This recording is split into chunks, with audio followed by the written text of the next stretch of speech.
চাঁপাইনবাবগঞ্জের ভোলারহাট উপজেলায় চলতি বছরে মিষ্টি কুমড়া চাষ করে লোকসানের মুখে পড়েছেন কৃষকেরা। তাদের দাবি, উৎপাদিত মিষ্টি কুমড়া কিনতে বাইরে থেকে পাইকার না আসায় কম দামে লোকাল মার্কেটে বিক্রি করতে হচ্ছে। এতে করে তাদের লস গুনতে হচ্ছে। গত বছর মিষ্টি কুমড়া চাষ করে কৃষকরা আর্থিকভাবে লাভবান হওয়ায় চলতি বছরে ভোলারহাট উপজেলায় মিষ্টি কুমড়ার আবাদ বেশি হয়েছে।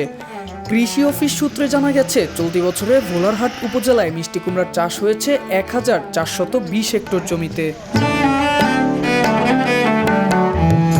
জেলার ভোলারহাট উপজেলার তালপল্লী থেকে ফলিমারি বিল পর্যন্ত রাস্তার দুপাশে মিষ্টি কুমড়ার স্তূপ করে সাজিয়ে রেখেছেন কৃষকেরা।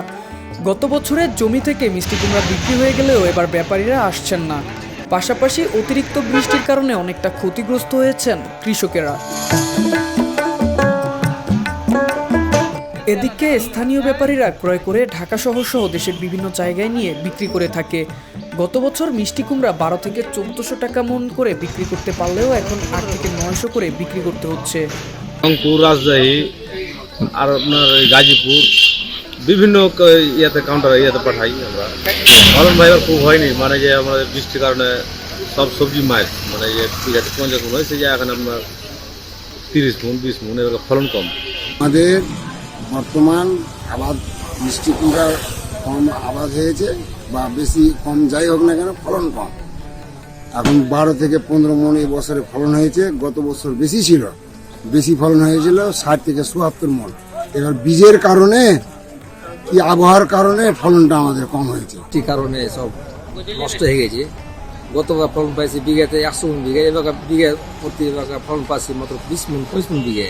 আমরা জমি এলাম, আমরা ফই আমরা ব্যবসা করি, এখান থেকে আমরা মাল দিতে দিই, এখান থেকে মানুষ কিনে নিয়ে যায়। দাম কমে গেছে, এখন বর্তমানে 800 টাকা মন। মানুষ ভাই এটা একটা আছে। গত বছর ভালো হয়েছিল, হ্যাঁ, এবারকার নাই। এবারকার ধরুন যে আবাদ হয়েছে, আবাদে খরচ দিবে। গত বছর তো ফুল আবাদ হয়েছে, কতগুলা জমিতে ধরেন 50 মন হয়েছে, 60 মন হয়েছে, অতিরিক্ত 126 মন পর্যন্ত মাল হয়েছে এক বিঘা মাটিতে। এবারকার 10 মন থেকে হাইস্ট 30 মন। ভোলাহাট কৃষিতে সমৃদ্ধ একটি উপজেলা। এই বছর আমরা ভোলাহাট উপজেলার 10,380 হেক্টর আবাদি জমির মধ্যে যে একটি বড় পরিমাণ আবাদ হচ্ছে আমবাগান। এই আমবাগানগুলোর জমিগুলো পতিত থাকতো। আমরা 2022 সাল থেকে আমবাগানের ভিতরে মিষ্টি কুমড়া চাষের একটি উদ্যোগ গ্রহণ করি এবং এটা ধীরে ধীরে বৃদ্ধি পায়। এবং এই বছর ভোলাহাট উপজেলায় 1415 হেক্টর 1415 হেক্টর জমিতে মিষ্টি কুমড়া আবাদ হয়েছে। আমাদের এই ফসলটা মূলত আমরা খরিফ মৌসুমে আবাদ করি এবং যে সময় আমাদের কোনো সবজি আবাদ তেমন হয় না। আমরা এই পতিত জমিগুলোকে ব্যবহার করে একটি বাড়তি ফসল হিসেবে আমবাগানের ভিতরে মিষ্টি কুমড়া আবাদ করছি এবং কৃষক ভাইরা বিগত সময়ে এটাতে ব্যাপক লাভবান হয়েছে।